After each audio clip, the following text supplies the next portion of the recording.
Pelas características, pela anatomia da laringe, as mulheres jovens e profissionais de voz e as crianças do sexo masculino é que mais têm nódulos vocais. Olha só, as crianças do sexo masculino elas acabam gritando mais nos nos jogos, né? Dos times também, quando estão assistindo os jogos, né? Dos times, que eles são mais aficionados pelo esporte também, tem isso, né? E tem perguntas dos telespectadores chegando, eu vou começar a fazer as perguntas para você, e você que tem em casa não mandou sua pergunta ainda, nessa quarta-feira a gente está ao vivo. Eu falo nessa quarta-feira porque a gente tem uma reprise na quinta, mas a gente está ao vivo nessa quarta-feira, você pode mandar sua pergunta pelo telefone 3209-3301 ou semprefeliz@redesuper.com.br. Dr. Rogério responde suas perguntas. O Marcos, de Belo Horizonte, o Dr. Rogério, ele pergunta o seguinte: como obter uma melhor performance no caso das pessoas que cantam? A afinação tem algo com genética no caso das cordas vocais? A melhor afinação seria procurar um professor de canto, que é o profissional que está mais preparado, capacitado para treinar, para ver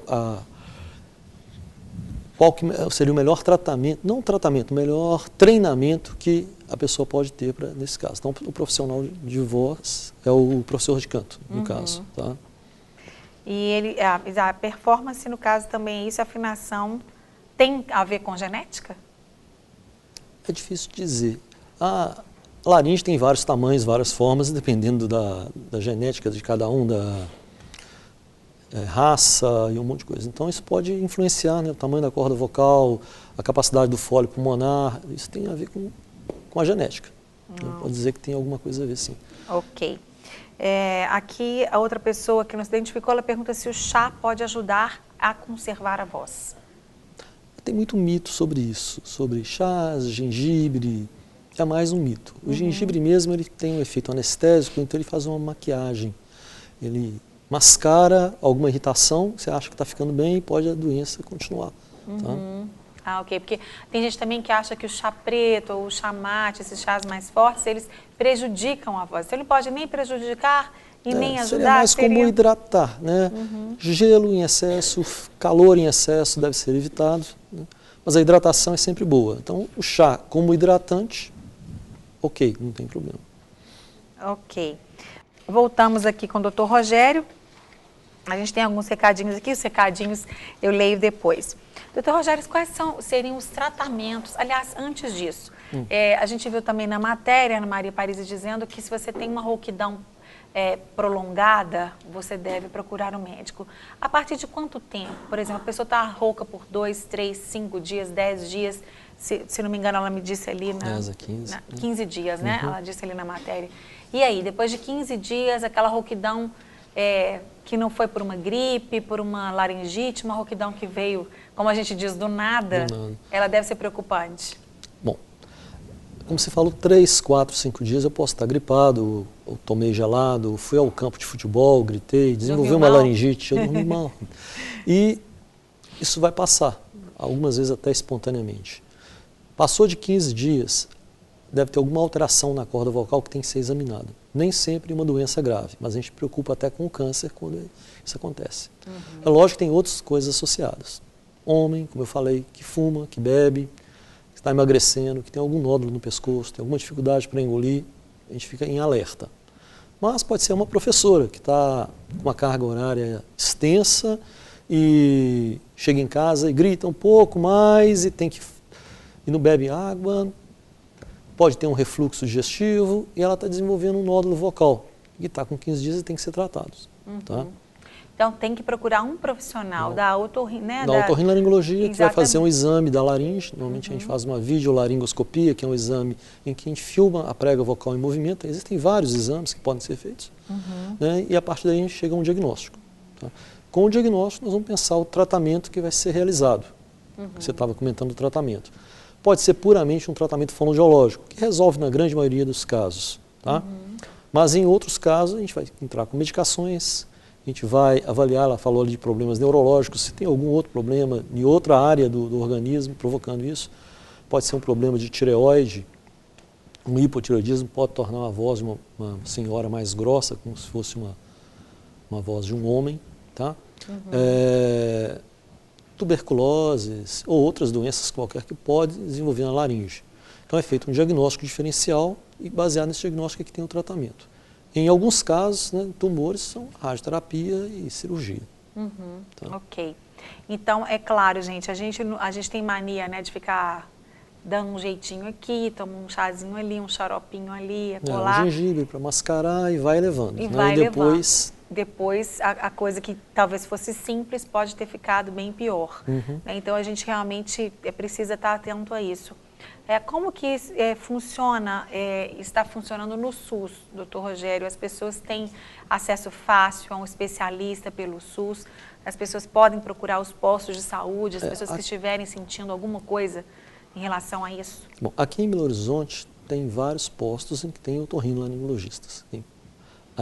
Mas o sistema do SUS é um sistema bem diferenciado, vou dizer assim.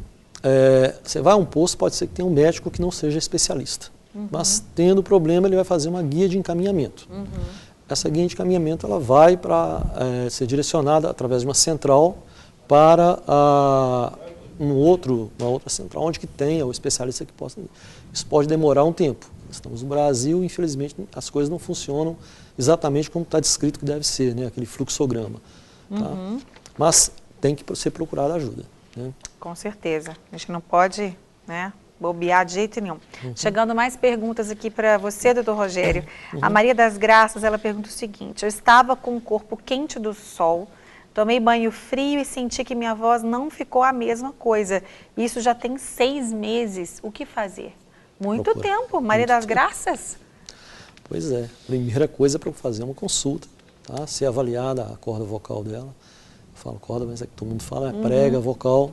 Avaliar a laringe, a causa, se realmente foi esse choque térmico que ela está falando, ou se tem alguma outra coisa aí.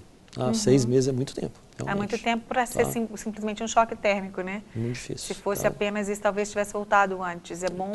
Talvez até foi uma coincidência, né? Ela observou isso. Ela observou isso, né? Pode ser. Um desencadeante, mas o problema seria outro. Ok. Bom, a Márcia, minha xará de Três Marias, beijo para você, minha xará de Três Marias. Ela diz o seguinte: a água após cantar faz bem? Obrigado, Márcia. Obrigada a você, querida. Faz. A água é para hidratar. Antes, né, tem que tomar 6 a 8 copos de água por dia. Né? Quando a gente fala muito, acaba ressecando mais a mucosa da boca, né, e da garganta. Então, hidratar é sempre bom. Ok. A Rafaela, ela diz o seguinte: falo muito e às vezes eu grito muito e ao fim do dia fico rouca. Isso pode atrapalhar no futuro? Pode. Você pode desenvolver um calo, um nódulo vocal. Aí é bom procurar primeiro um otorrino para fazer uma avaliação da corda vocal e posteriormente é encaminhado a uma fonoaudióloga para fazer o treinamento, o tratamento desse. Ok. Outra pessoa pergunta: quem canta usa água gelada antes de cantar, ou beber água gelada antes de cantar, pode ajudar na afinação, doutor Rogério? Não, acredito. Existem exercícios de aquecimento para isso, existe o treinamento com um professor de canto, tá? Mas a água gelada não. Com certeza. O Júlio César, ele pergunta se uma pessoa com uma rouquidão já desde pequeno atrapalha cantar? Pode.